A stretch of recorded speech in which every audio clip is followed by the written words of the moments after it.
And we're live. Greetings, friends. Zoidy Pepper says, howdy, couples. Welcome. Welcome to the Super Saturday movie night, where we do live commentaries. And I get closer to the camera. Tonight we are watching Pee-wee's Big Adventure. The movie is linked in the video description below. It's free on YouTube with ads. From 1985. We'll kind of hang out for a bit while we wait for the chat to fall in. I'm wearing a Tim Burton-y shirt. It seemed appropriate for tonight. Horizontal stripes. How's everyone's weekend so far? I still have a little coffee left over. So I'm having cold coffee, which is one of the best ways to have coffee. Zoidy Pepper says it was meant to say howdy cowpokes. Yes, indeed. Though it's not a Red Dead Redemption stream tonight, this is just, we're showing Arthur in the background, so I have something to talk over. I want you to open up another screen and watch the movie at some point. We'll just hang out for a bit, have a little conversation, wait for people to show up. While Pee-wee's Big Adventure is not a traditional holiday movie, it's bright and colorful and whimsical, and Paul Reubens died this year, so I thought it would be a good tribute for him. Way to say goodbye and a way to close out the year. And it's a fun movie. The trick is, a lot of people lose patience with Pee Wee Herman and Paul Rubin. The trick is to treat him like a live action cartoon character. Don't think of him as human. Think of him as a cartoon character. And think of this movie as just a live action cartoon. I think it's more of a live action cartoon than Roger Rabbit, which actually had cartoons. Everyone in this world is part of Pee-wee's world. And we need some of these geese for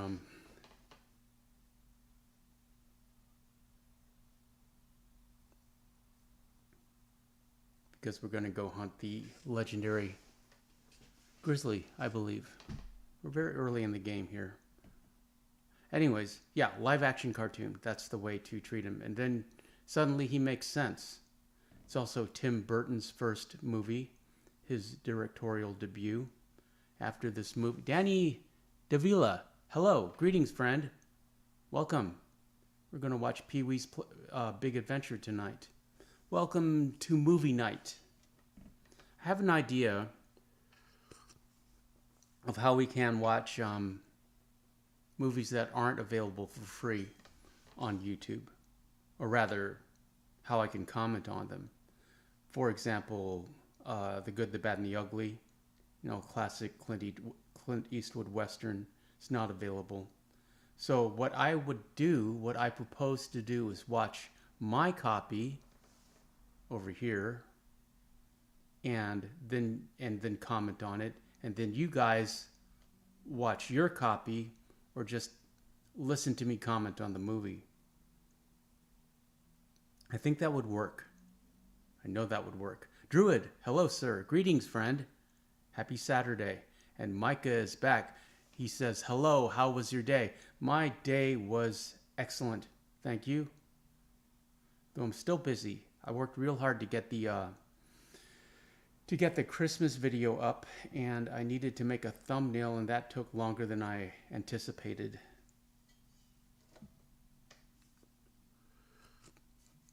Plus, I'm still getting used to this new schedule for live streams, an hour earlier. An hour you don't think would make a difference, but it does for me.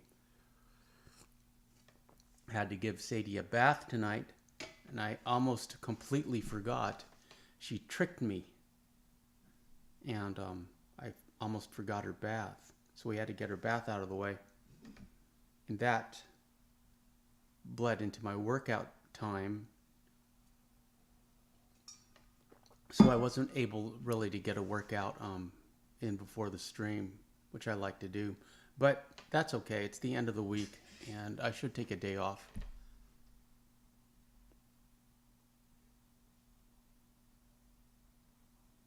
Do you like the game in black and white? I do that so I can distinguish whether I'm commenting on the game or a movie, or so you guys can distinguish. And also, there's no audio. I strip out the audio. So we are relying completely on my voice and the dialogue from the movie, on which will be coming across in theory on your screens, your viewing experience. I can't really hear the movie. I watch it on closed captions. I don't want to wear headphones. I don't like headphones. They're very distracting.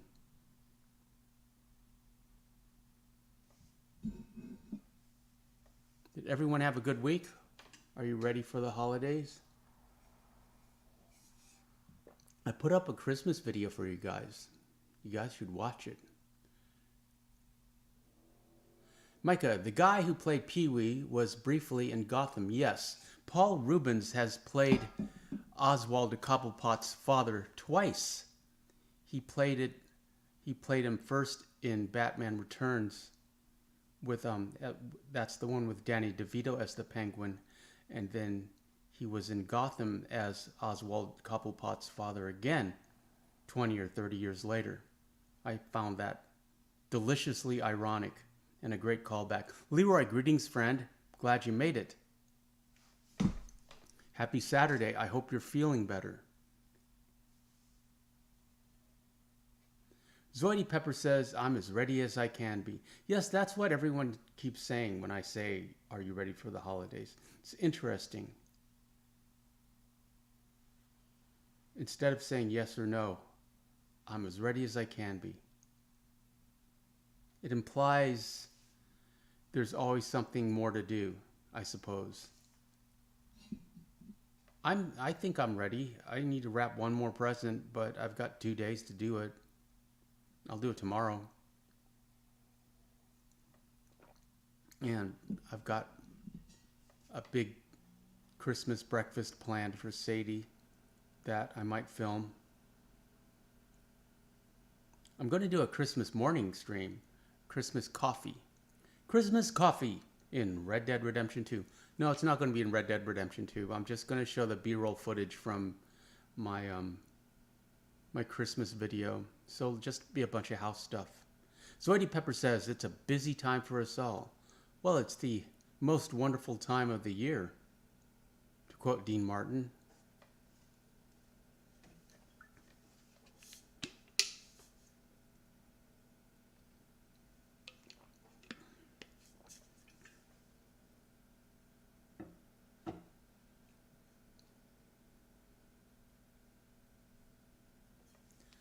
Leroy says, it's meh. I haven't been feeling in the Christmas spirit lately, and it's been a bit depressing. But I'll hope for the best. And yes, I'm getting better from my sickness. I'm sorry to hear that, Leroy. However, the holiday can be depressing for a lot of people, just because there's so much expectation and emotional baggage loaded into it. But if you just take it at its face value, and try to see the good and the optimism of the season. Micah says, I finished up some Christmas shopping today and then went out to the gym. Well done, Micah. Wish I'd gone to the gym. I don't go to the gym. Wish I'd done some push-ups. Maybe I'll do some after the stream. We shall see. Leroy says, cut me off. How dare you, YouTube? Yes, indeed. So rude.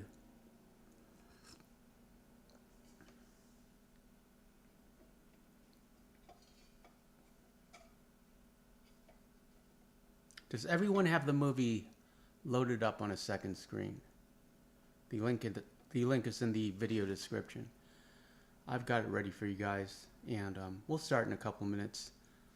See who else comes in. Next week we shall be watching um, Quigley Down Under, which is a western that is set in Australia. We shall be co-hosting with Starhearts, Serena from Starhearts, that's her channel, who's our Australian ambassador to all things Red Dead Online. So Eddie Pepper says, I lost my voice. Bad sore throat a few years back at Christmas. I still did my usual thing. Okay. Yeah, you got to hang in there and persevere.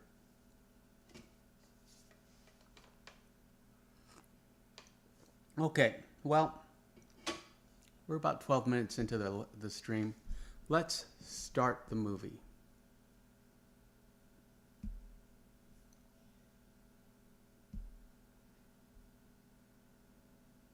It's from Warner Brothers. Again, think live action cartoon. And you get a very iconic soundtrack from Danny Elfman. Oingo Boingo. Danny Elfman became a great collaborator with Tim Burton. Danny Elfman is to Tim Burton what Bernard Herrmann was to Alfred Hitchcock. These early movies of Tim Burton are pretty much just a collaboration between Tim Burton's vision and Danny Elfman's music. Leroy says, I bought my dog some new toys, new beds, and some new cow hooves. Hope they like it. I'm sure they will. Our local pet store closes on Christmas Eve and Christmas Day, so I had to get their gifts today. Yeah, I already took care of that.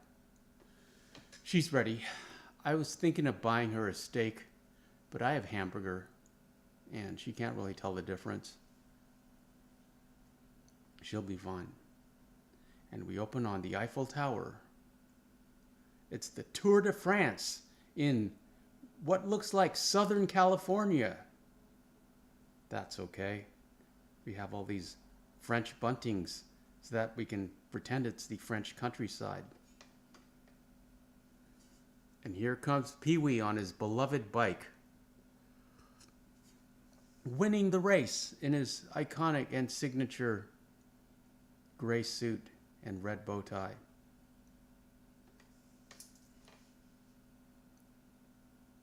Zipping along the California French highway.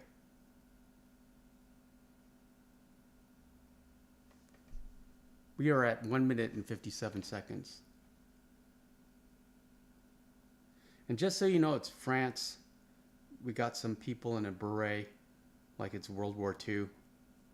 And they're waving American flags. And Pee-wee crosses the finish line. And he's so happy, he's lifted up. There's balloons and confetti. Note his number is 0.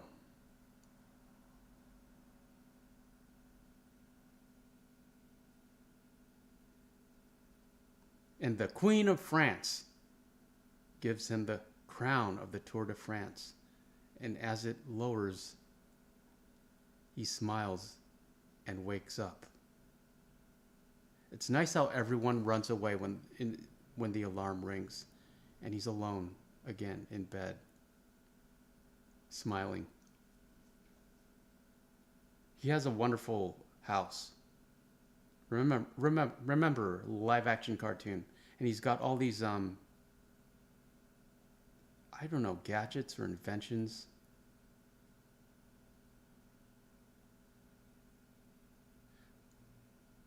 Leroy says, on Christmas Eve, we celebrate by having a big breakfast. I still don't fully have my appetite back, so I doubt I'll eat a big breakfast, but they'll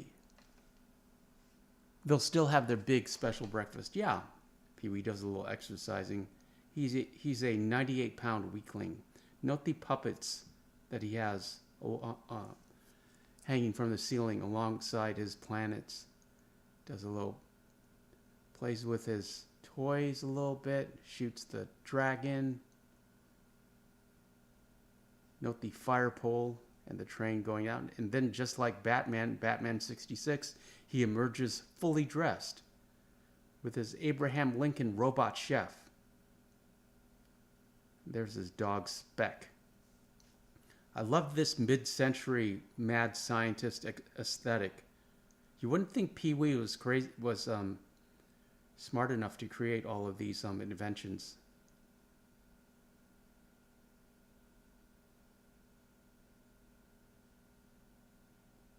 So this is his automatic breakfast making machine. Zoe Pepper says, I still eat fine. I was bad with my throat, but I hope to never be poorly again at Christmas.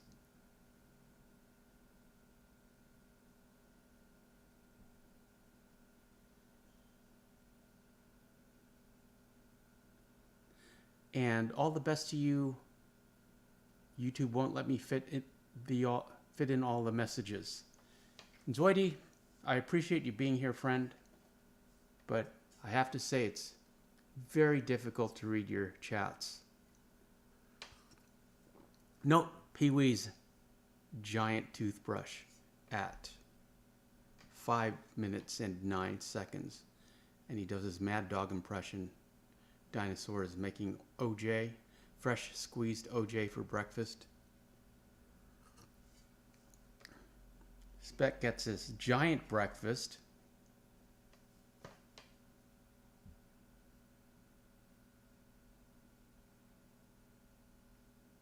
All of these routines that he's doing, like the one with the tape, come from his live action theater play.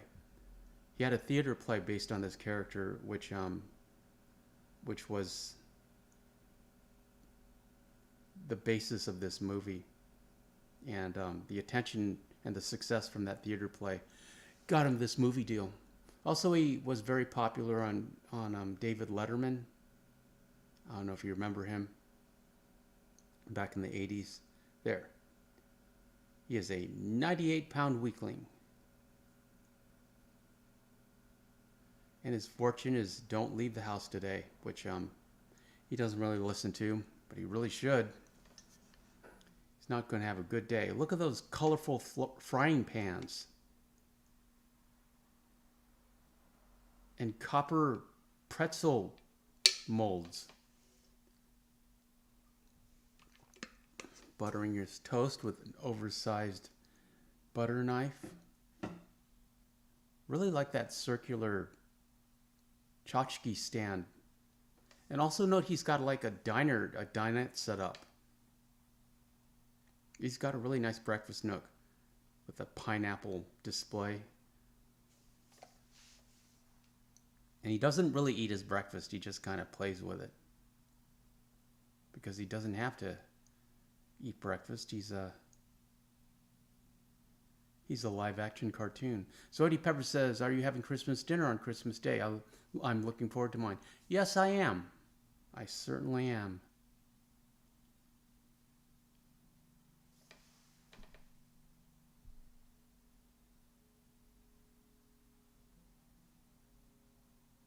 That tiny bow tie. Also, the way that Paul Rubens is made up, you know, it's evocative of silent movie stars. Charlie Chaplin. To me, he's just as iconic as Charlie Chaplin. And he should be treated that way.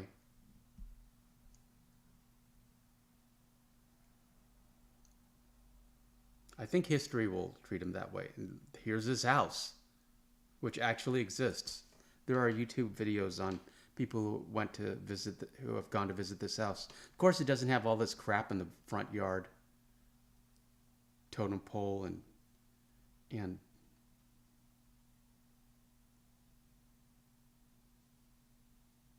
all his neighbors love him. His deep sea diver watering equipment. Leroy says, took my dogs on a late night walk in the park. It was sprinkling a little, so it was nice, and there were only a few people. Did come across 2 dogs, though, that had owners who couldn't control them. Yeah, I hate that. Especially the small yappy dogs. And they did their business on the bridge, but other than me, it was a nice little exercise for the day. Yeah, Sadie has a lot of friends on her walk, both human and 4-legged.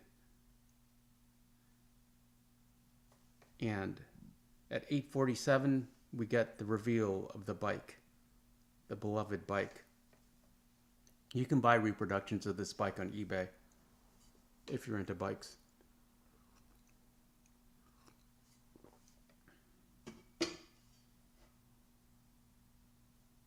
And I have to say, Tim Burton did a stellar job at directing this film. It's a great first effort. After this, Tim Burton made Beetlejuice, and after Beetlejuice came Batman 86, and then his career took off. I pretty much stopped paying attention to Tim Burton. I feel his last good movie was Sleepy Hollow. That was in the late 90s. Then after that, he just got really commercial. They gave him too much money and he sort of became a parody of himself.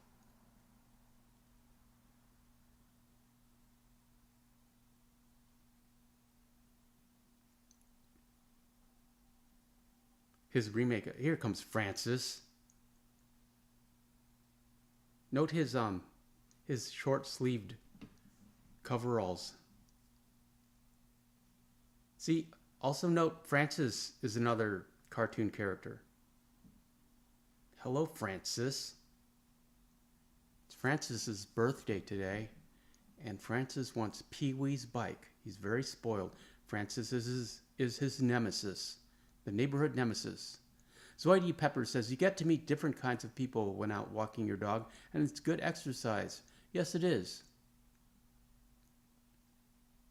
Leroy says, Tim Burton's just always been a little meh for me. Not the greatest director out there. He was quite visionary in his day, in the 80s.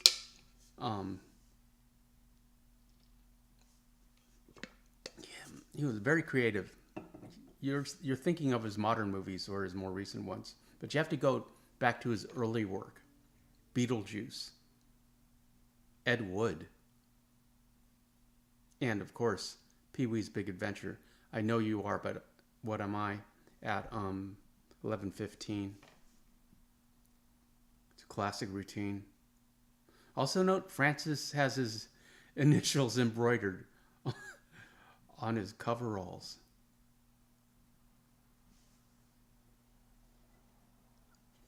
That's my name, don't wear it out. Classic line. I don't know how Francis could actually expect Pee-wee to give him his beloved bike, except that he's super spoiled. And it's essential to the plot. Leroy says, true, Zoidie, that's the reason I like walks besides meeting people. Most only want to pet my dogs or just not my types of people and can be a bit invasive. Yeah, I don't have to worry about that. I don't think. Most of the people that pay attention to us on our walks are friendly. But we don't roam far and wide. We just walk around the neighborhood. So we're part of the community.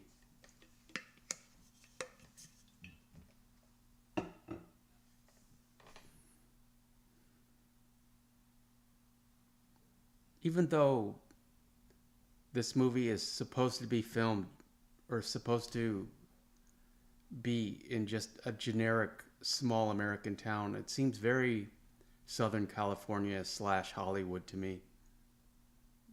Just with the light and the architecture, and I mean, at 13:07, I meant to do that. Pee-wee just crashed in front of a palm tree, even though they didn't show the top of the palm tree, but it's obviously a palm tree.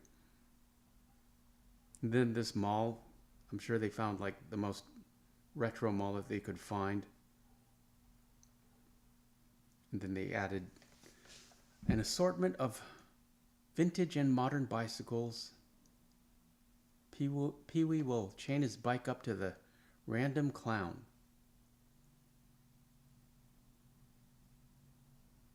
Zoidie says, I'm sorry to hear that, Leroy. People talk to me when I'm out walking mine. I get some people who don't say hi back. Rude, and some that do. This infinite chain gag for his bike.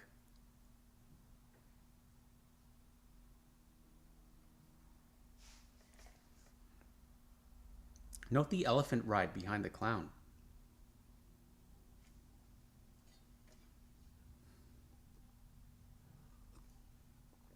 And that Pee-wee walk, very distinctive. That he's just like kind of twitchy and rubbery. Goes to Mario's magic shop, his favorite shop. Note the Elvira poster. There's going to be an Elvira cameo, well, a Cassandra Peterson cameo later on. Leroy says, and people with kids can be nightmares. One told their kid to go grab Junebug by her neck, oh no, and pose for a picture. Some can be cute, especially when they call my dogs a puppy, but others scare me. I'm sorry to hear that. Leroy says, maybe my town is just weird, Zoidy. I don't get a lot of wholesome interaction. Yeah, I try to avoid kids when I can. Just, Odog, greetings, friend.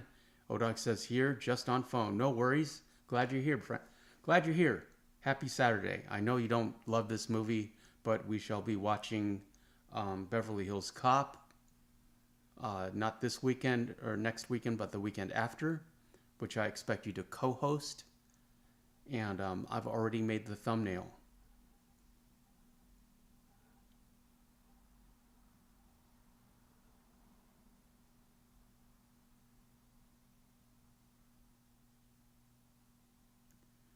Note how Mario's Magic Shop has kind of a red tone to the lighting.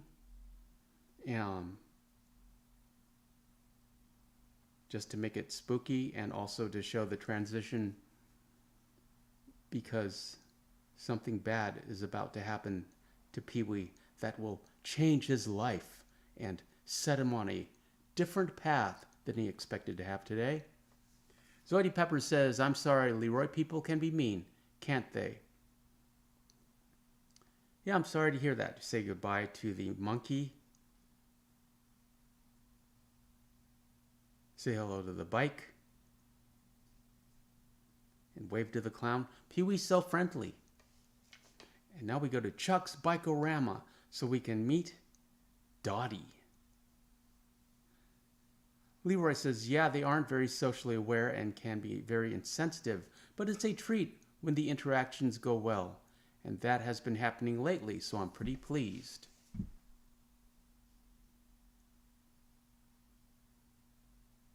Dottie is the mechanic with, or the bike mechanic. She kind of has a crush on Pee-wee, of course, and Pee-wee is asexual, pretty much. Doesn't understand.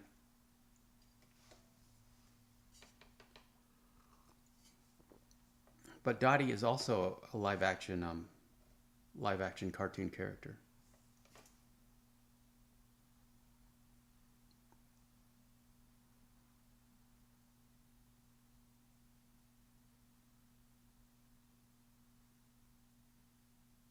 Zoidy says, good, I'm pleased for you, Leroy.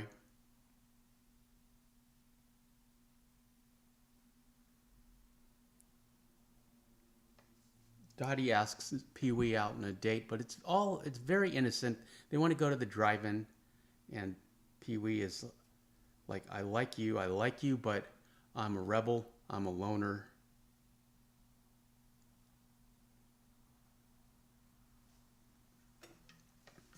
There are a lot of things you don't know about me, things you wouldn't understand, things you couldn't understand, things you shouldn't understand. And Dottie says, I don't understand. I just like the repetitiveness of the script. It's written by Paul Rumens and Phil Hartman. You may recall Phil Hartman from Saturday Night Live. He met with a bad end.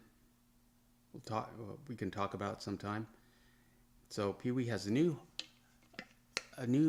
horn for his bike, and I just got an ad that I'm skipping. We are at 1840. Zodi asks, what are you doing Christmas Eve, Super Antonio? I'm doing a live stream.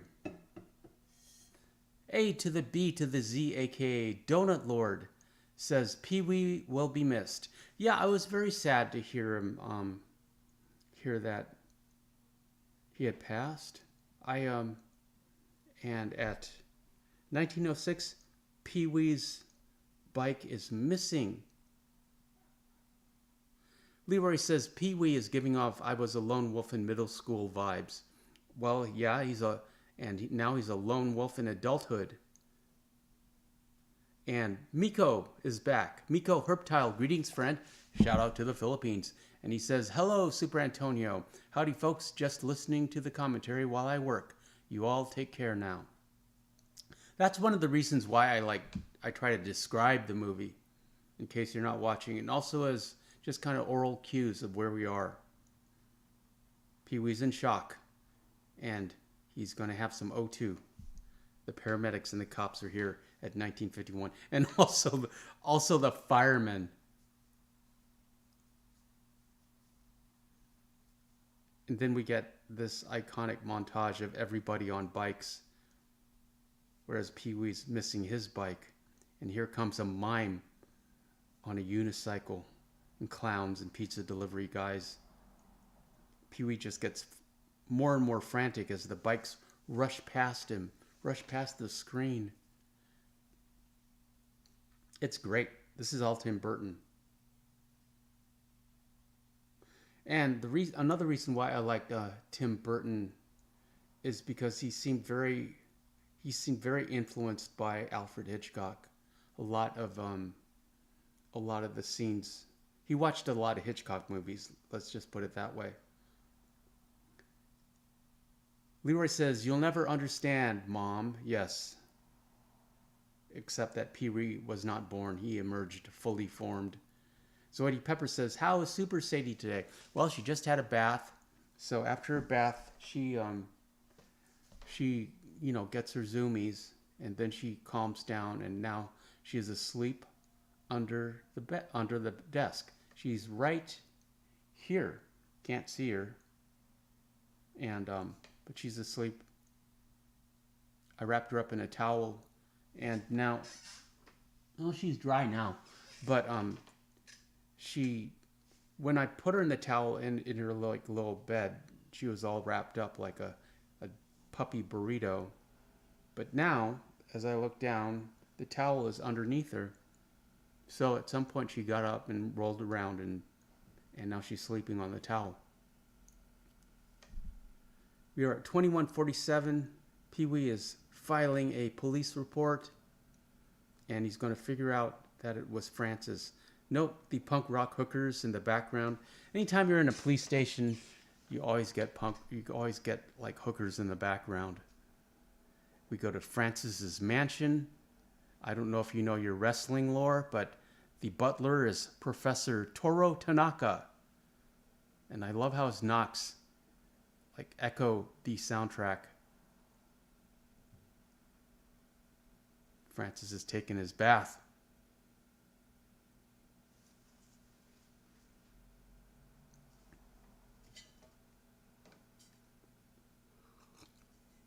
Zoidie says, bless her, mine does stories sometimes and loves playing with her ball. Yes,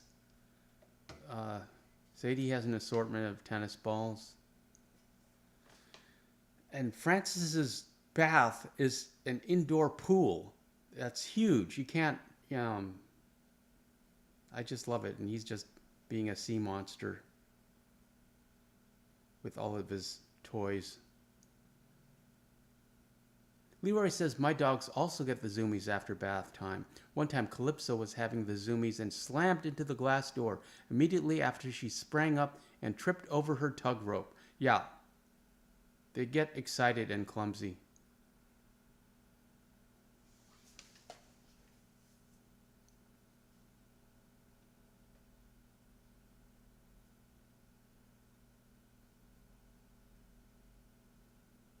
Now we have the Battle of the Titans in the pool. And then here comes Francis's dad, Mr. Buxton, who is dressed exactly like Francis. The Buxtons like wearing short-sleeved coveralls with their name embroidered on them.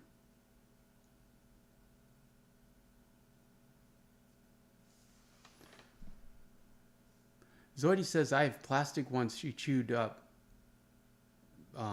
when she was a puppy. Yeah, Sadie likes squeaky balls and she likes tennis balls. And here comes Professor Toru Tanaka diving into the pool.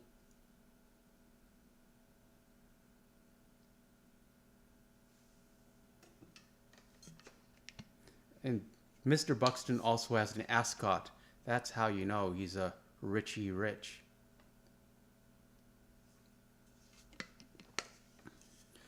Leroy says, mine don't care for tennis balls. They prefer their tug toys, tire toys, tug ropes, and overall just bones to play with.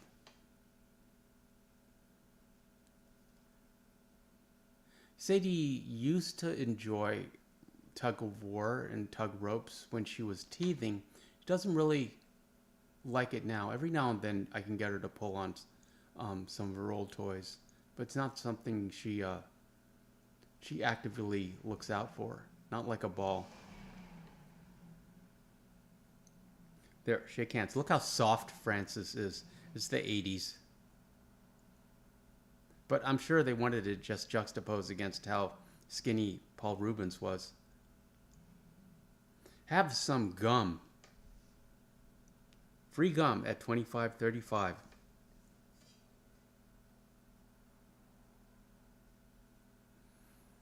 Leroy says, my dog would stick their noses up to any toy ball, but I'm sure either way they couldn't have them because they destroy them.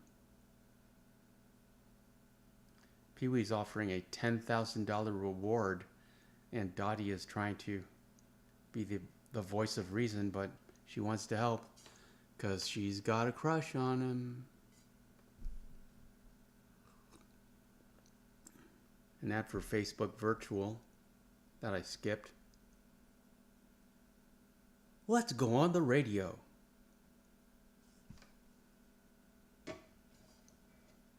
As in, look at that old-fashioned radio that Francis has in the trophy room, and this 50s roughneck greaser that Francis hired to steal Pee-wee's bike. Francis is getting cold feet. Folk over my money, Buxton.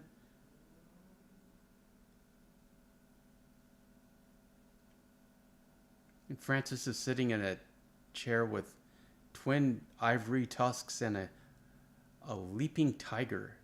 And there are tiger rugs. It's funny. So, Pee-wee, meanwhile, back at Pee-wee's house, he's having a meeting in the basement. All his friends show up. He's very popular. Leroy says, I don't play tug with them because last time Junie pulled too hard and she lost a tooth. Oh no. Instead, they like dragging it through the hallways. They don't like tugging it. Yeah, Sadie does love, or used to love, the feeling of tugging. You could actually pick her up. But she doesn't really play anymore. That's fine. Leroy says, Pee-wee needs his bike to function, Francis. Well, it is part of his identity. And it is the source of the plot, such as it is. Look at all these characters in the that are Pee-wee's friends.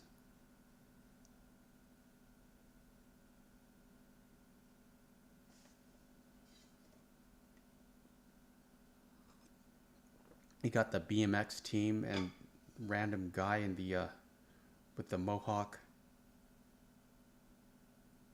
Chuck and Dottie are there, of course. There are some senior citizens in the back. They may be his neighbors.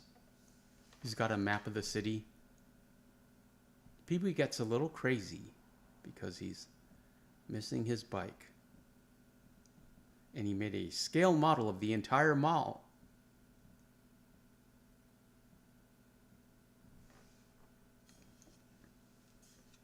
Zoe Pepper says, my dog likes making her own games with her ball. I love watching her, and sometimes she wants me to join in. She gives me the ball to throw sometimes, and then she wants to do her own thing too. Yeah, that's what Sadie does. She's very happy to amuse herself until she wants me to participate. Leroy says, when my dogs were teething, tire toys did them justice. They were obsessed with tire toys.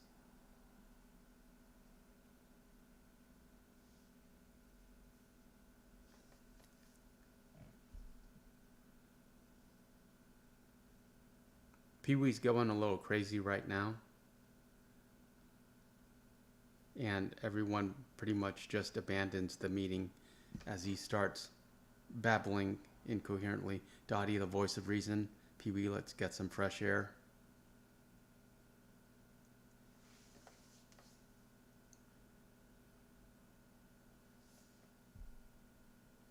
At 29:53, it's a very fast-paced movie, which is another, I believe, hallmark of one, a good movie and good direction.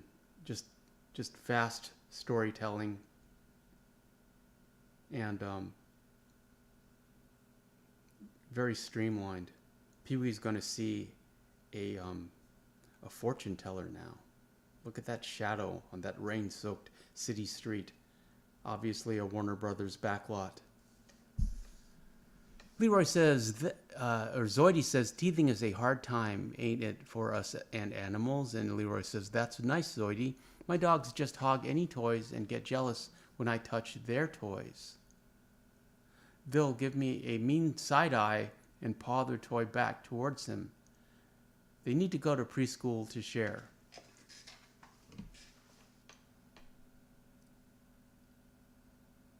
Well, you've got a pack, and they're trying to show status.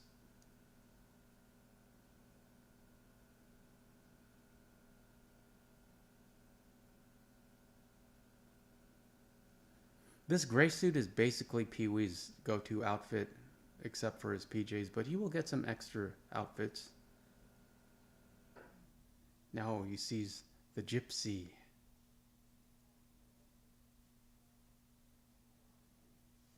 Leroy continues, my dogs were pretty easy to occupy while teething, but sometimes they'd be looking at my shoes like they were a nice deer leg, so I'd have to hide them from my dogs.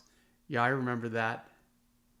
Sadie would chew on everything. She chewed on the couch. She was like that little kid from Lemony Snicket.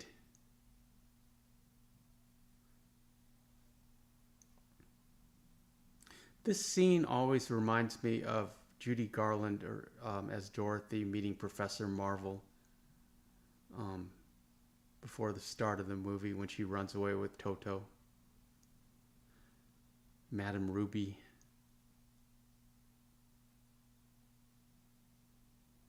Zoidie says, I agree, mine does share sometimes, then other times she won't give me her ball.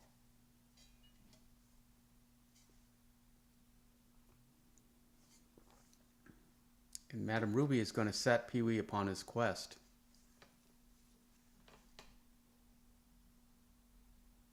To visit, she looks up at the right minute, and outside a truck goes by. Alan Moe's moving service. And she says, it's in the basement of the Alamo.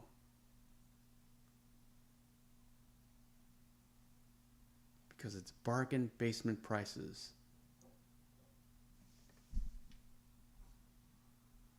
New Jason Statham movie. Oh, it's The Beekeeper. That looks interesting.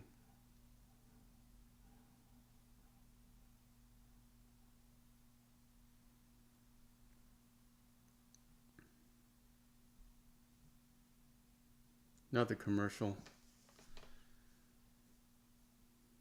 And we return at 32:55. He's very grateful to Madame Ruby, and he's off to Texas. Ironically, he's hitchhiking, He's on the same highway or stretch of um, Southern California land that the Tour de France was filmed on. Note his giant thumb for hitchhiking. Lots of sight gags in this movie.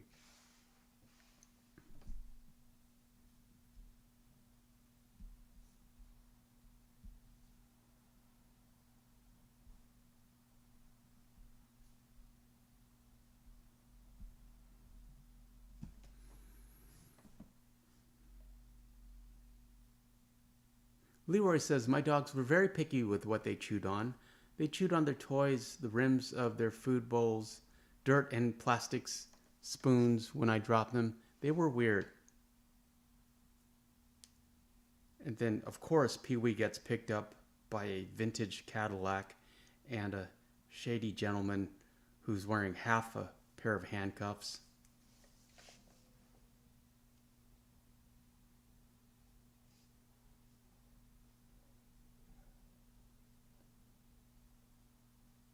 It's Morelli. He's armed and dangerous. At 34:26. But he's on his way to Texas. The journey has begun.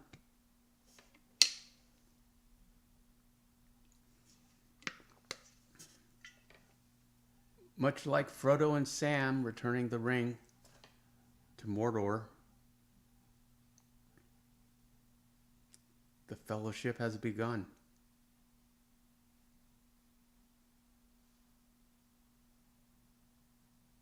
Leroy says Pee-wee doesn't get breaks.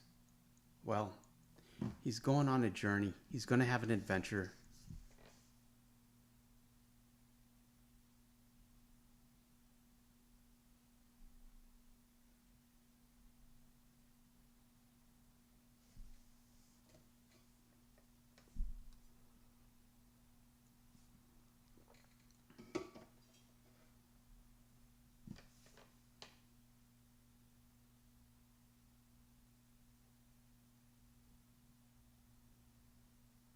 And we drive right by Pee-wee's bike, but of course Pee-wee doesn't see it because he's too busy interacting with this fugitive, Morelli.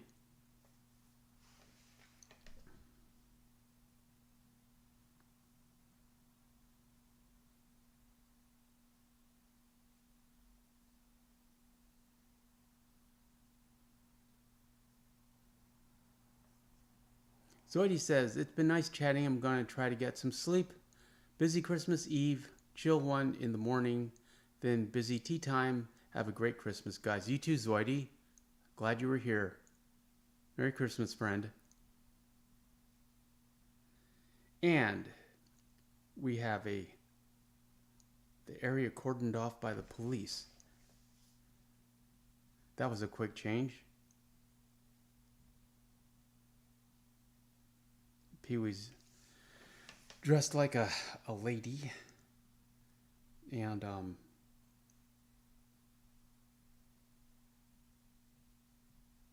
always reminded me of like when Bugs Bunny dressed up like a lady.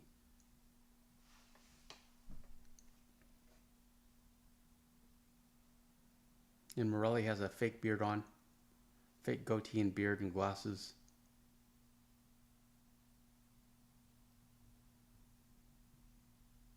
Zoidie Pepper says, Merry Christmas, Super Antonio and everyone. Good night, Leroy. So polite, Zoidie Pepper. And Pee-wee's really selling it at 37.28. Now, note the look of relief and admiration when Morelli passes the checkpoint.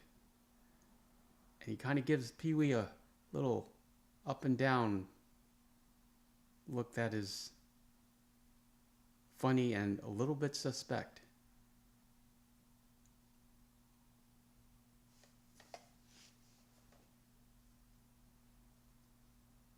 They've probably crossed into Arizona by now, and And actually, Pee-wee's getting to drive. This is the first time he's probably driven a car in his life.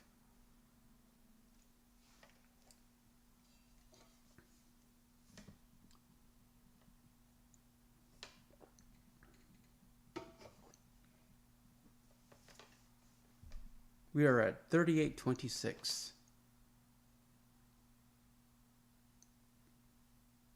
Glad you're here, friends. Again, this is one of my favorite movies. We're going to keep watching all my favorite movies until we run out of them, and then we'll get back to more classical westerns, I guess.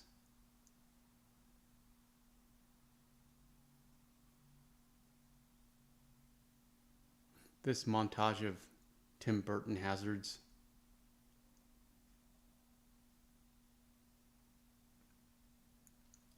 It's just all filmed with camera angles.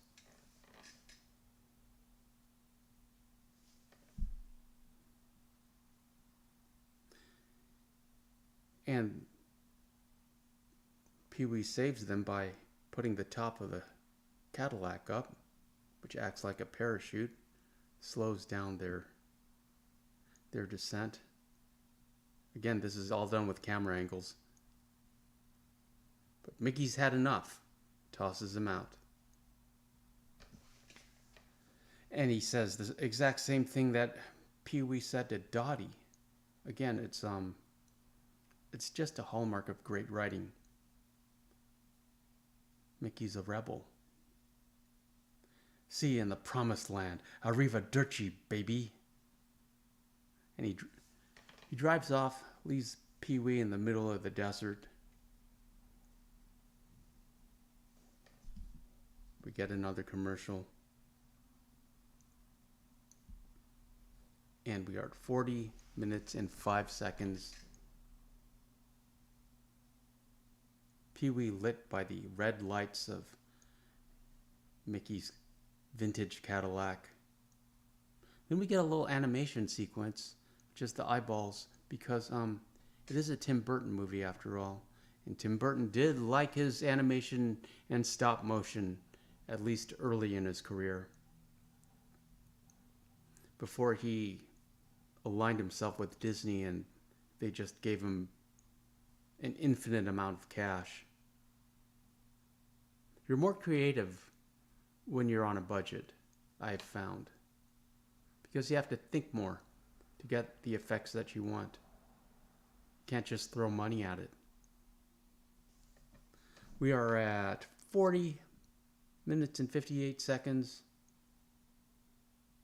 and Large Marge is going to pick him up. Speaking of claymation, Pee-wee has his hobo stick.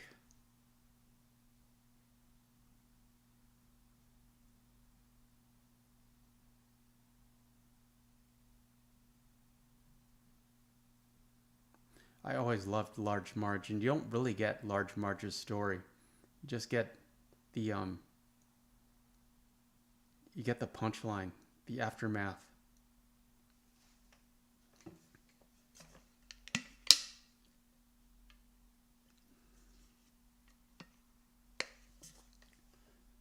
"10 years ago, along this same stretch of road, in the dense fog, just like this."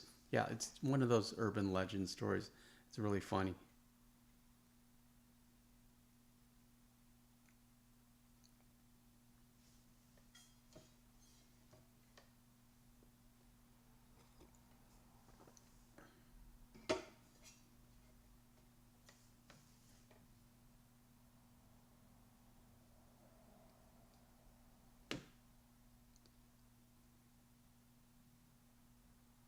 And at 42:27, you get the tiny bit of stop motion. It's almost like a preview of Beetlejuice, of what he was going to do in Beetlejuice. And that's enough for Pee-wee. Gets off, I believe, at a truck stop.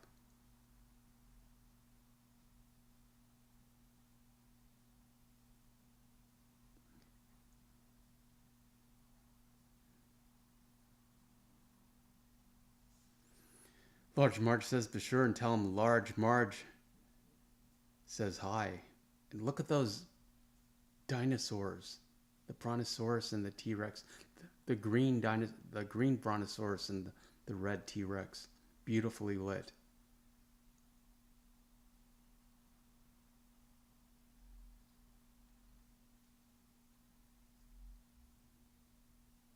In the diner, the rotating glass pie case, classic.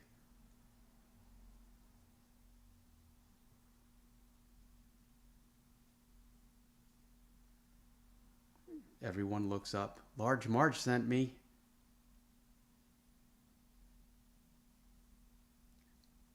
And now they tell the story again.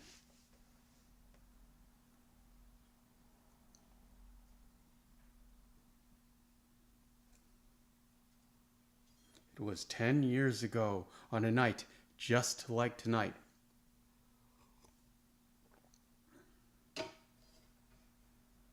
Why, tonight's the anniversary.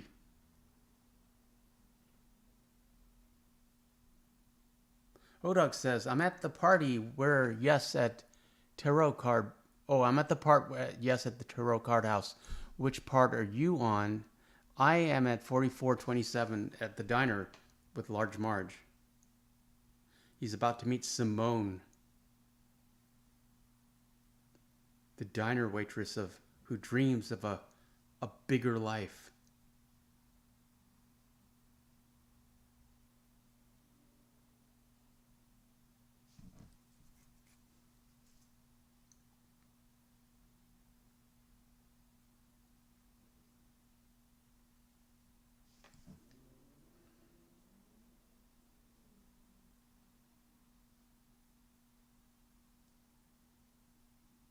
And Pee-wee lost his wallet. Madame Ruby took it, so he has to wash some dishes, but that's okay. Gets to know Simone.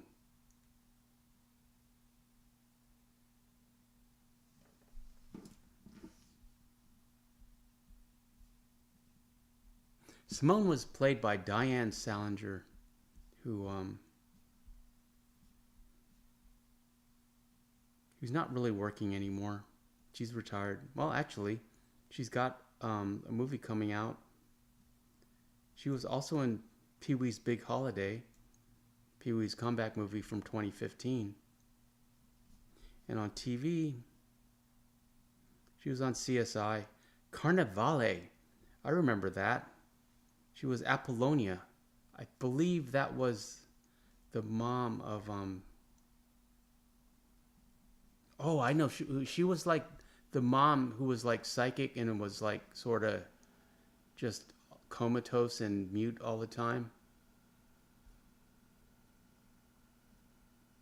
She was on Star Trek Deep Space Nine as Lupaza. I don't know who that was, but I bet she was a Cardassian. Anyway, let's move back.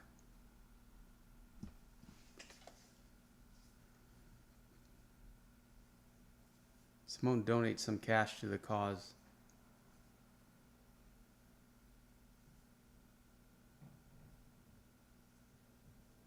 That old highway's a-callin'.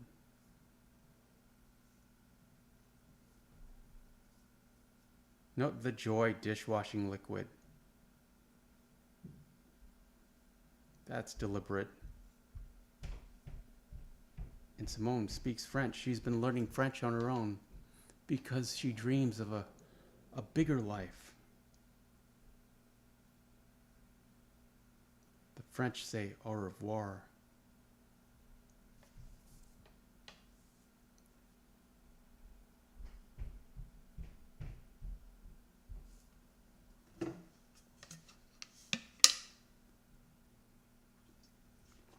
And they watch the sunrise. Oh, and here's Simone's boyfriend.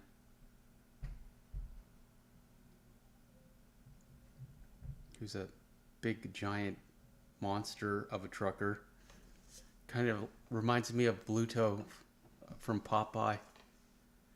But they're going to watch the sunrise from the mouth of the T-Rex. Very romantic. Kind of wasted on Pee-wee. Odog says, sorry, autocorrect. I have fat fingers. No worries, friend. And Simona asks, do you have any dreams? And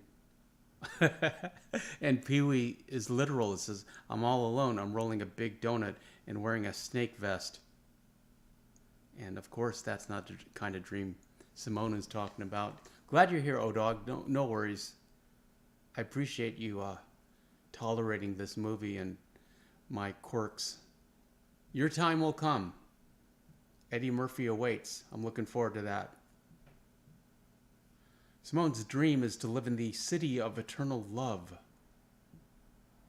Paris, France. Not to be confused with Paris, Texas. And Pee-wee believes in her dream. Andy, yeah, that's Simone's boyfriend. Love this scene from behind at 4756, where you see their view from the teeth of the T-Rex.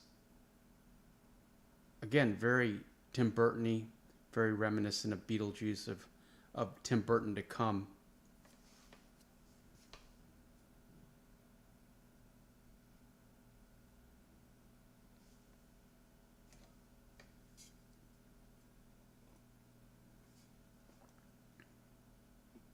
Pee-wee makes a butt joke. Here comes Andy. Everywhere Pee-wee goes, he inspires the people he meets to follow their dreams, to take a chance. Because he lives his life just sincerely and in the moment and with passion.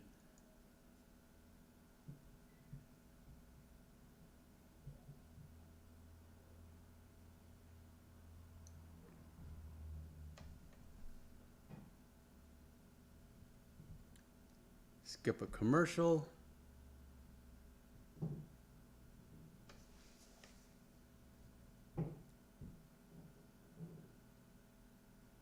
And then, this is funny, Andy grabs a giant bone off the prehistoric museum sign because he's basically a caveman.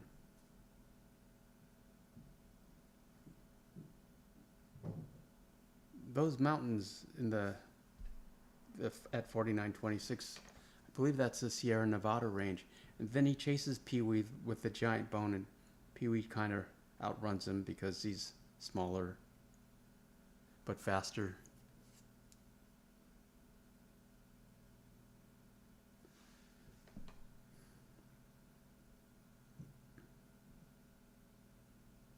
And they run across the landscape. Pee-wee hops on a train like a hobo.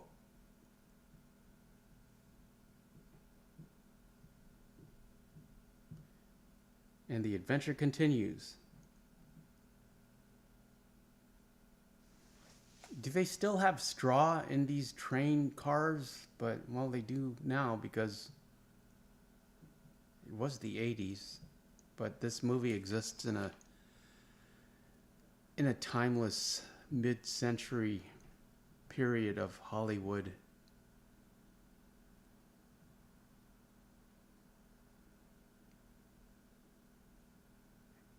This dream sequence, in its own way, it's very evocative of the dream sequence in Vertigo, another movie we watched.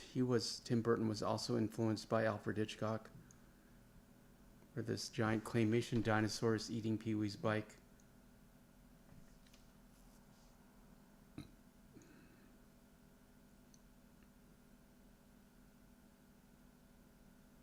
And Pee-wee meets a hobo, an actual hobo, who offers him a sardine.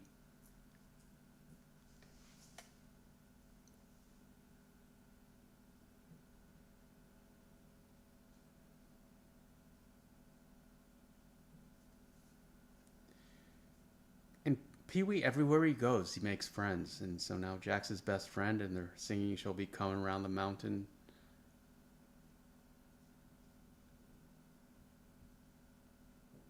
Look how unsafe that train is. 5142. I hope they're strapped in. Couldn't really make a scene like this today because they couldn't get. I'm sure they wouldn't be able to get the insurance to do it. To just be sitting on the side of a speeding train. They would definitely CGI or green screen it.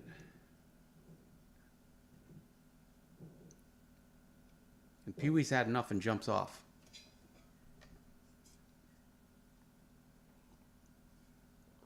Doesn't really have his hobo stick, but he has a sign that says, "Howdy, partner. Welcome to San Antonio, home of the Texas Alamo." Jan Hooks, another Saturday Night alumni, is the tour guide.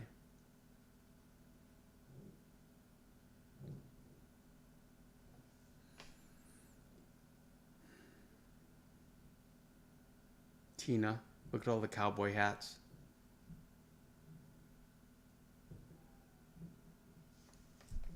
We are at 52:54. And all Pee-wee wants to do is find the basement.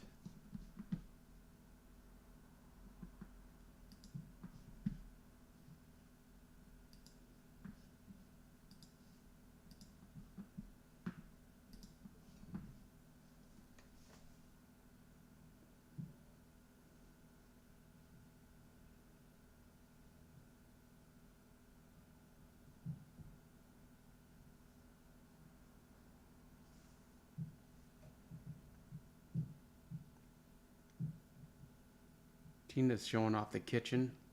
Look at all those garlic braids. The mainstay of the Alamo diet is corn.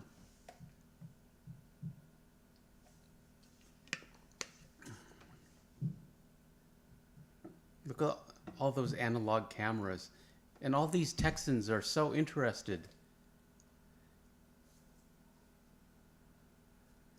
Well, buenos dias. Pee-wee is completely bored with all this talk about corn. They're outside the Alamo gift shop.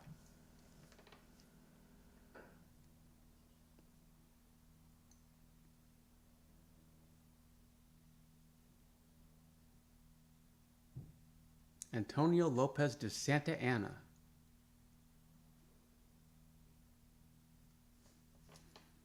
And finally, Pee-wee gets to ask his question, where's the basement?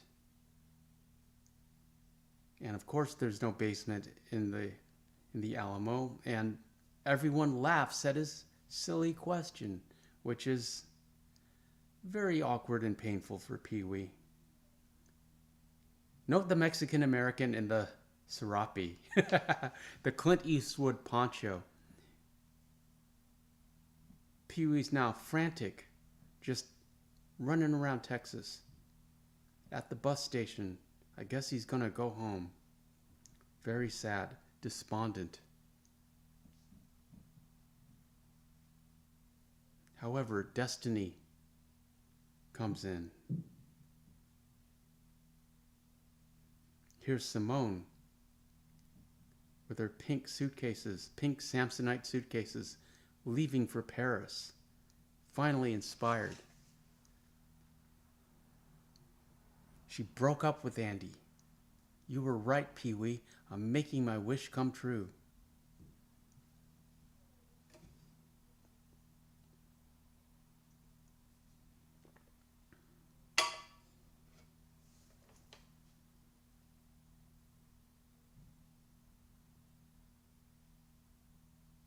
Simone kind of has a little Frenchy vibe to her skirt or to her outfit. But again, it's mid-century French. But I'm sure she'll be fine. She's probably going to Dallas International Airport, I would assume. Maybe Austin. You would think San Antonio would have an international airport. Maybe she's just taking the bus to the airport. At any rate, Simone's off. Good luck, Pee-wee. I know you'll find your bike. and she's waving her handkerchief and saying au revoir. We are at 56:52. What's next? He's going to call Dottie. You get a funny deep in the heart of Texas reference.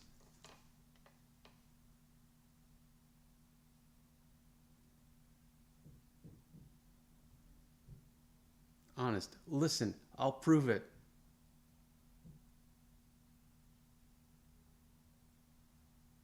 Again, this looks like a Warner Brothers backlot. It doesn't look like Texas, but that's movie magic for you.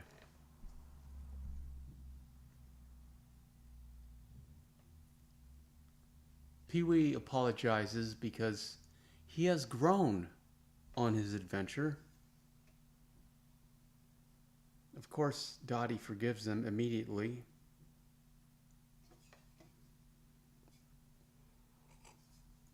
She's been taking care of Speck. It's only been a day.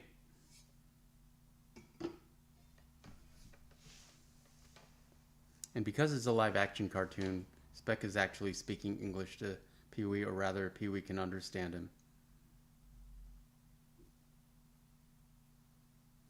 Note Dottie's Tour de France poster as she talks to him. He learned humility out on the road.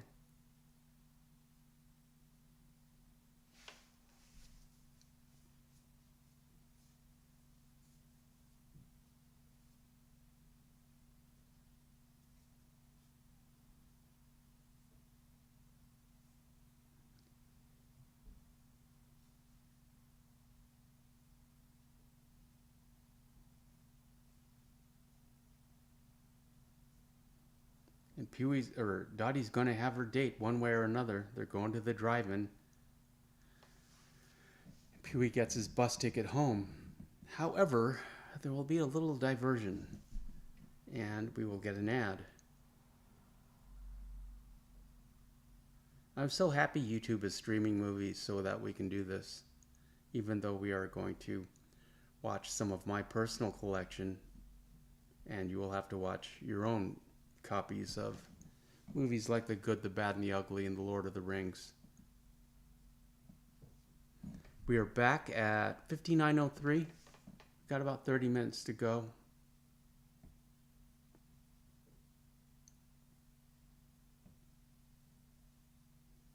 Here comes Andy.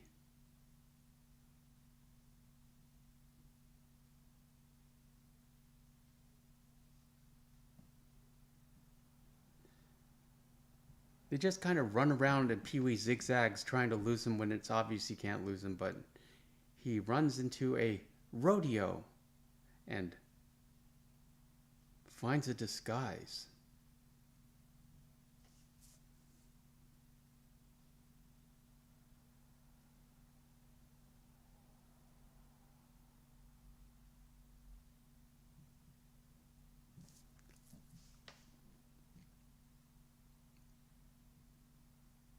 I wouldn't be surprised if Andy is also a wrestler.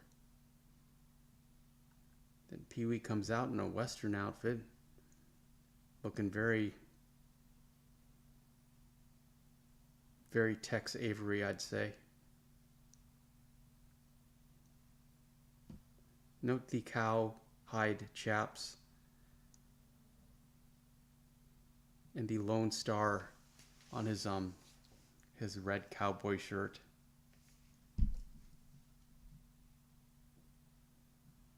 In the right type, or rather the wrong place at the wrong time, he gets put on a wild bull. And I don't know how long the stuntman holds on for, but it looks like he's going for a new record. He may be going for a new world's record. Recall in the beginning when Pee-wee triumphed because he won the Tour de France in his dream, and now he's actually triumphing riding this bull, even though he gets thrown off and knocked out. And Andy gets what's coming to him because he's wearing a red shirt and the bull comes charging after him.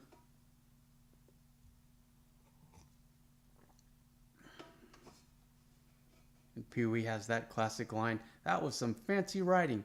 And they ask him, "Do you remember anything, son?"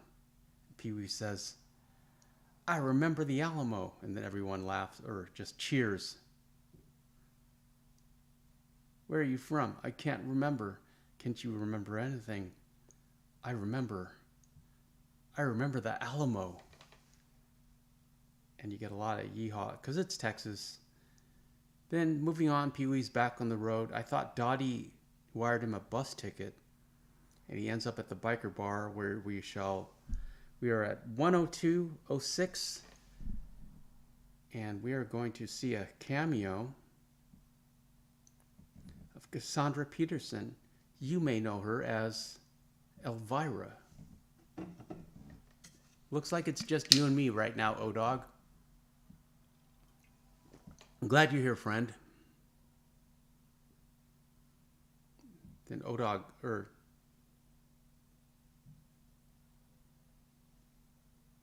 Pee Wee tries to get this bar to shush, not realizing it is a biker bar with a bunch of vintage 80s bikers. The Private Club of Satan's Helpers.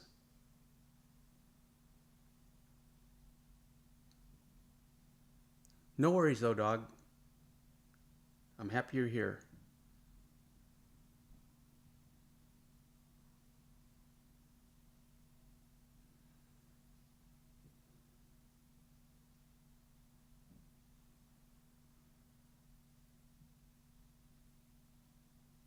And this is kind of a classic 70s trope of knocking over all the bikes.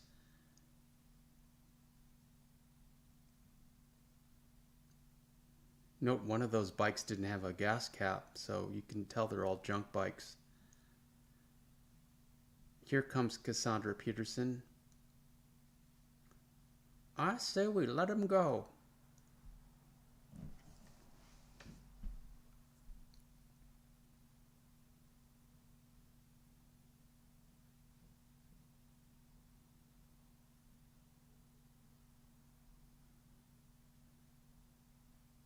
Here we go.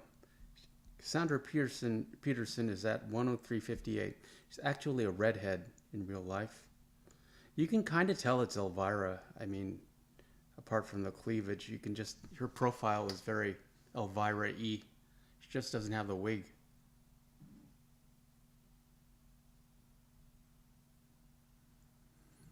And then, because Pee Wee is able to charm his way out of every situation, he's going to do his famous tequila dance, which he used to do on Letterman and in his live act. And it's one of the reasons why he got this movie deal. This is also iconic. His tequila dance at 104.50. And he wins over the biker bar, Satan's helpers. They're going to make him an honorary biker.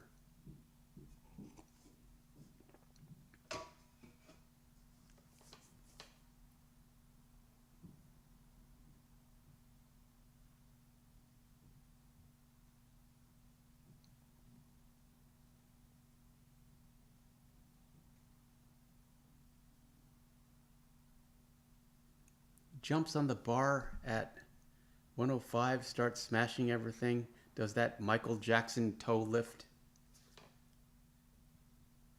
And finally, the whole bar is dancing along with him.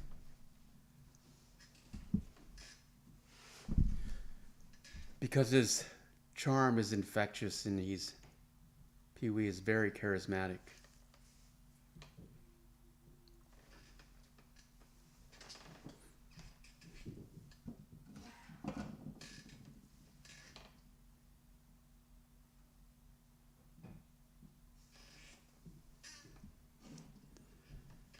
He emerges from the bar with his complimentary Satan's helpers vest, and they give him a loaner bike, I guess.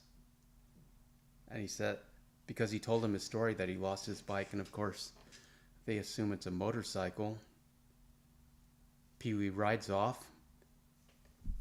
We get a commercial.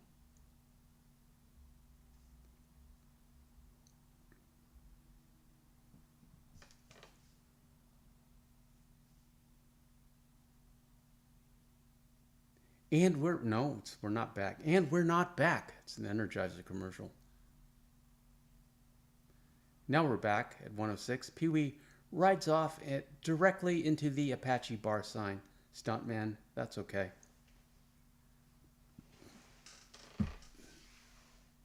He gets a motorcycle escort to the hospital.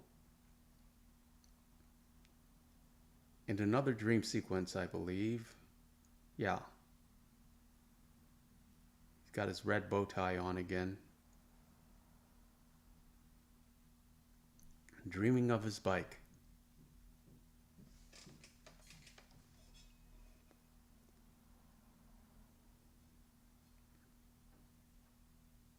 And a bunch of clown paramedic doctors picking up the pieces.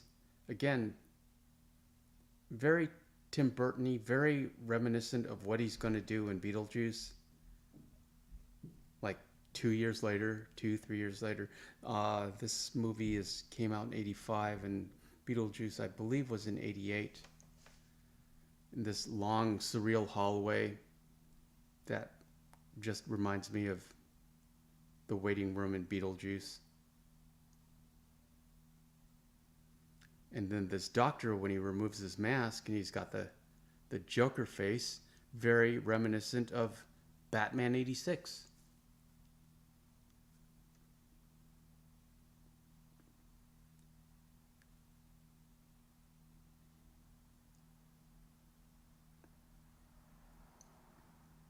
Tim Burton's Batman, which I haven't seen it recently, but it was the first movie to take Batman seriously. Everyone before that was just, Batman and the cultural, as a cultural icon, was Adam West.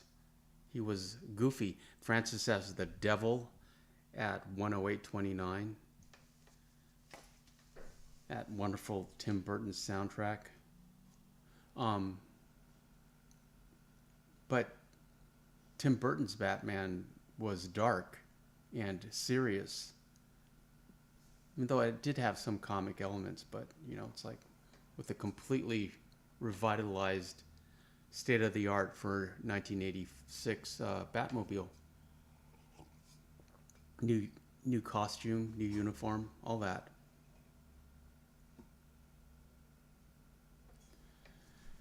And now, at 109.10, Pee-wee's back at the Warner Brothers lot.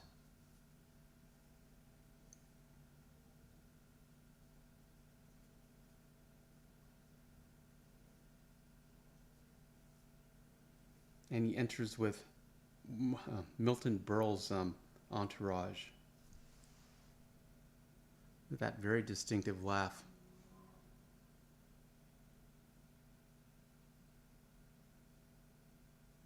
I think, as I recall, we get a Twisted Sister cameo at some point. Twisted Sister, peak 80s. We're Not Gonna Take It.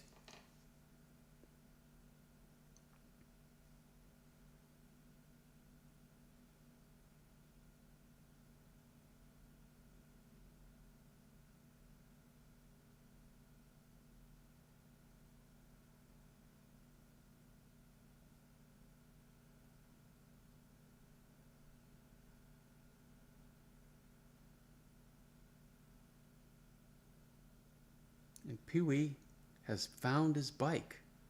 It's a prop in a movie with nuns and orphans.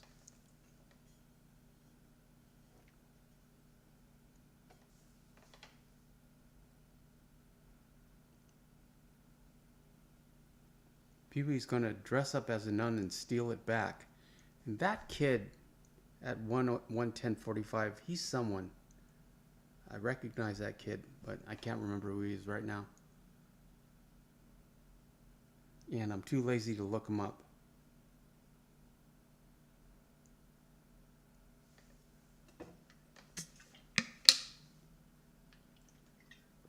Pee-wee's going to dress up as one of these nuns and steal the bike back. Yep, there he is. At 1:11:14, he snuck onto the set.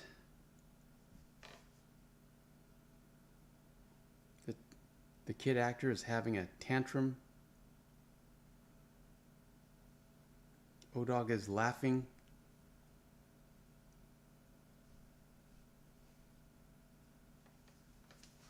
Okay, let's look him up. Rusty. His name was Rusty.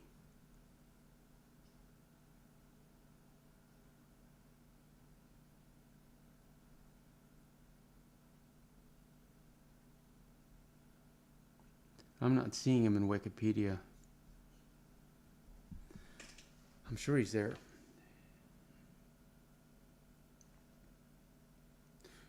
O-Dog says, wasn't he in Dennis the Menace? Yeah, or maybe The Wonder Years, or I think he was a TV actor. He was in something. Back to the Future, maybe. That'd be a great movie to watch on this channel. And Pee-wee sneaks off with the bike. He goes off script. Stop that nun.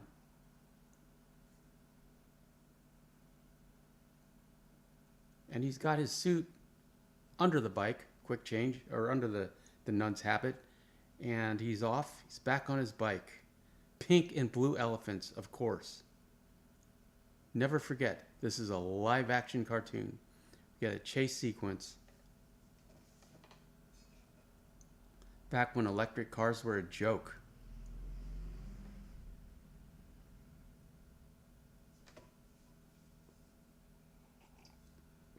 Again, Tim Burton's making this movie on the cheap, so he gets more creative. They're just having a chase sequence through the back lots of the Warner Brothers set. And Pee-wee gets to showcase his secret agent James Bond stuff that he's rigged on his bike at 1:13.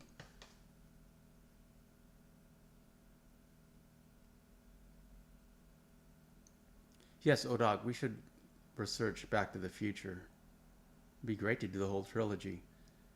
The movies are old enough. I bet they're on here. I mean, if you could find Beverly Hills Cop.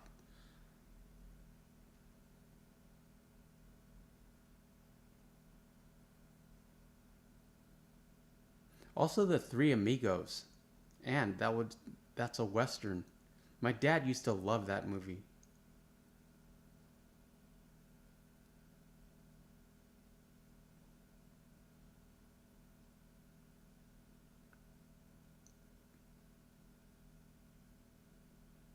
Now, Pee-wee is going to do a very Wile E. Coyote sight gag with the backdrop to trick everybody. O-Dog says, I got the DVD set, all-time favorite. Yeah, same here.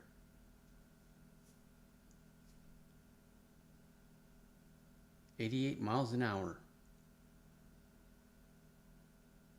Oh, now we get to go through the beach blanket sequence at 1:14:30.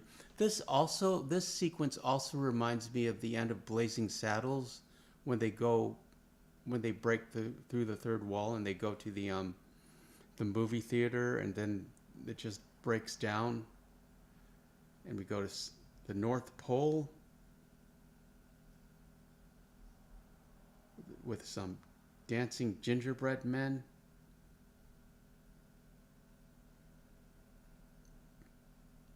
And note how they're like setting up this just parade that's chasing him of a speedboat and Santa's sleigh and the guards on their golf carts. And here comes Godzilla and Rodan. And they're making a Japanese movie in Hollywood for some reason. And I believe, yes, okay, Pee-wee speeds through, smashes some of those miniature tanks, and Santa, or Godzilla, lands in Santa's sleigh. I told you this is a Christmas movie. See? Perfect. Rodan's gone amok and smashes two of the guards that are chasing but we still have the motorcycles to get rid of. Santa's with Godzilla in the sleigh, and here comes Twisted Sister. I don't know this song. It looks peak 80s. D. Snyder. Pee-wee's got an oil slick. Classic James Bond top secret stuff. These video girls remind me of Joan Jett. At 116.29. Another vintage Cadillac. And Santa's sleigh smashes into it. Pee-wee's off. Odog says, have to buy or rent. Well, we can, and now we can do the good, the bad, and the ugly sequence where we watch our copies and I just comment. We don't need the movie.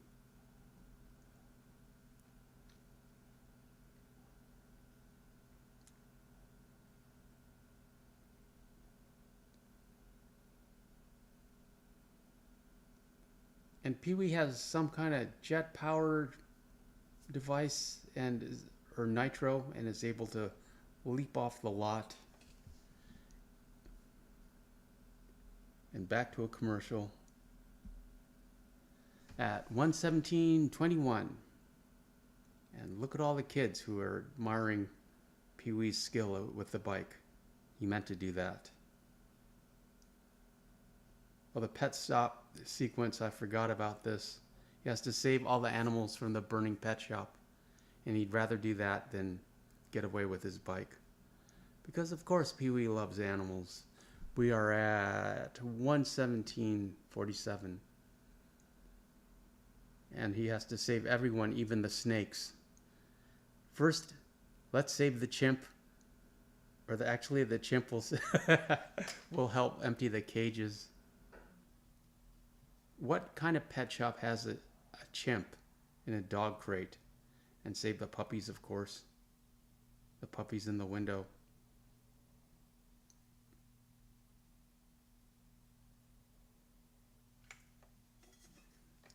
Those are some very well-behaved Hollywood dogs.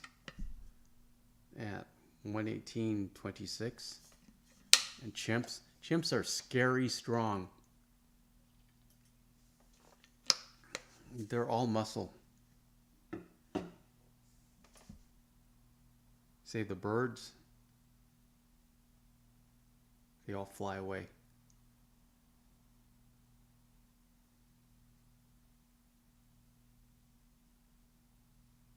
And the baby ducks. He's going to save the snakes last. And the rats, which are the snake foods. Odok says, LOL, yeah, well trained. Yeah, they're Hollywood dogs. That monkey's well trained.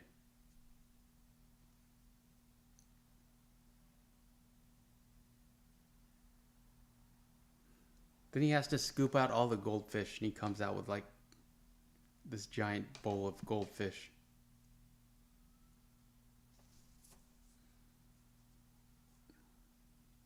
And finally, he saves the snakes.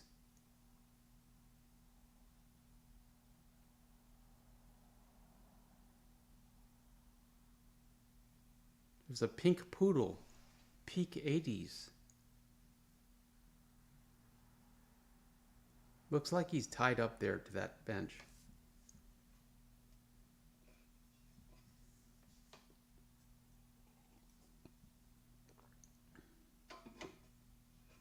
And everyone sees the sequence of all the movies, or all the scenes he crashed, and they pretty much decide to give him his own movie, which just kind of echoes and dovetails quite nicely with Paul Rubens' real life.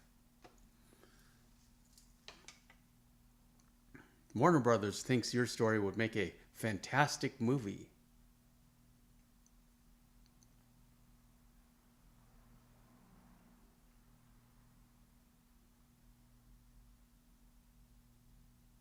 And here's Dottie with the bike. Do we have a deal? Also reminds me of the end of the Muppet movie, Orson Welles. And finally, Dottie gets to take Pee-wee to the drive-in theater for the world premiere of Pee-wee's Big Adventure, the movie within the movie. You get this vintage "Let's Go Into the Lobby" ad. Also reminiscent of Quentin Tarantino, who I'm sure watched a bunch of Tim Burton movies. I'm sure he saw this movie. The movie comes about 10 years after Tim Burton. And all his friends are here, including Mickey. Here's hobo friends. They're sitting they're sitting on crates. They made a fire in the drive-in at 12149. Jesus Areola arrives and says, "What's up, my brother? Greetings, friend. We're just finishing Pee-wee's Big Adventure. We're at 12157. And Merry Christmas. Hope you're having a good weekend." Pee-wee brought snacks for all his friends, which I think is very just charming. His bike has been upgraded. Pee-wee is being played by Josh Brolin, who is Thanos' dad. And Dottie is being played by Morgan Freeman.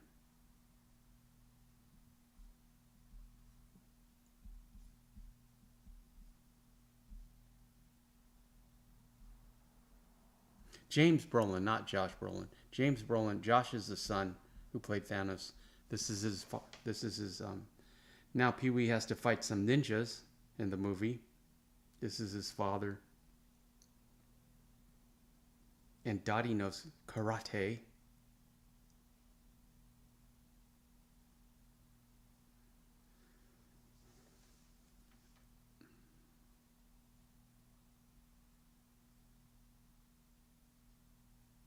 Ninja tries to steal Pee-wee's bike.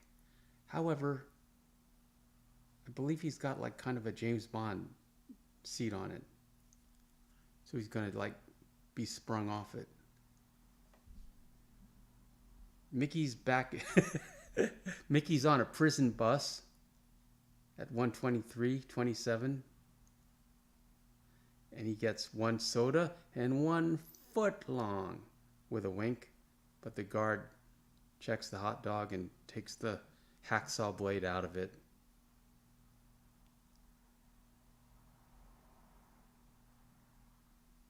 Pee-wee gets a cameo. It's really funny because they change his voice. They redub his voice.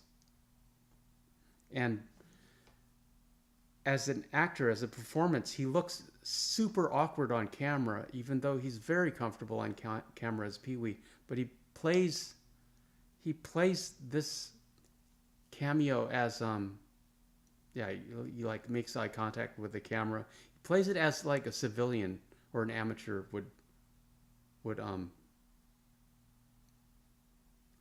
be in the first time on camera, just with the awkwardness and the and then Camille is back with a French boyfriend and a Carmen Gia, I believe. And Pee-wee got them some French fries. Merci beaucoup, Pee-wee.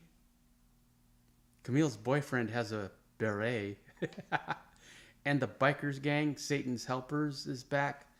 There's Cassandra Peterson on Pee-wee's right.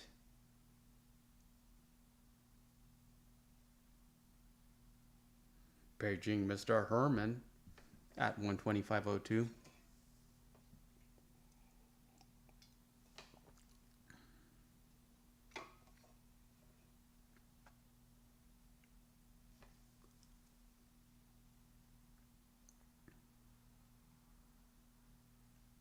Pee-wee has milk duds for his snack. The president called. I've got to steal back the S1.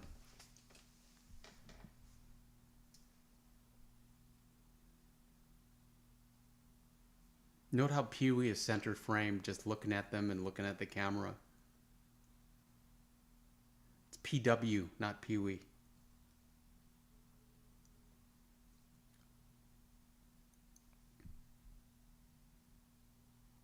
We're at 125.53.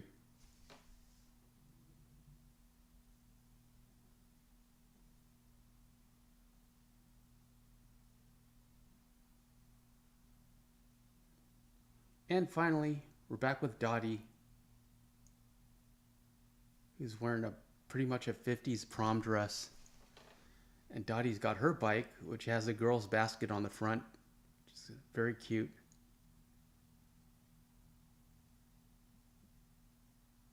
And here's Francis being interviewed by the press because he's obviously Pee-wee's best friend who taught Pee-wee to ride his bike.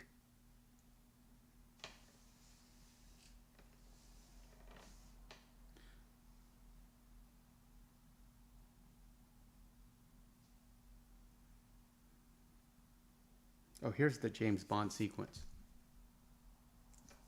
We are at 126.54, and Francis asks if he can sit on Pee-wee's bike. Pee-wee! And the press is waiting.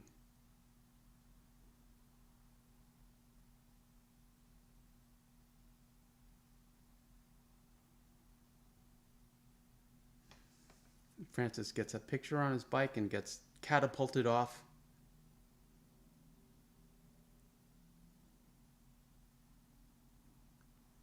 And Speck is watching the movie with Dottie's pink, I don't know what kind of dog that is, pink poodle monstrosity.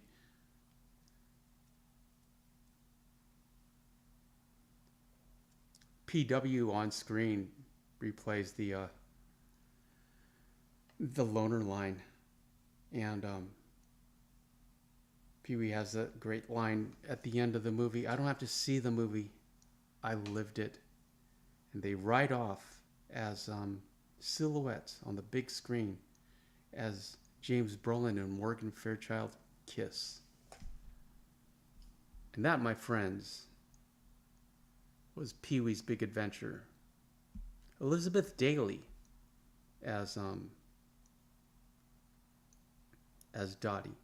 And then I forgot to point out the Phil Hartman cameo. I believe it was in the hotel. I hope everyone enjoyed tonight's movie night. We shall return next week with Quickly Down Under, Tom Selleck. It's an Australian Western. O-Dog has a smiley emoticon.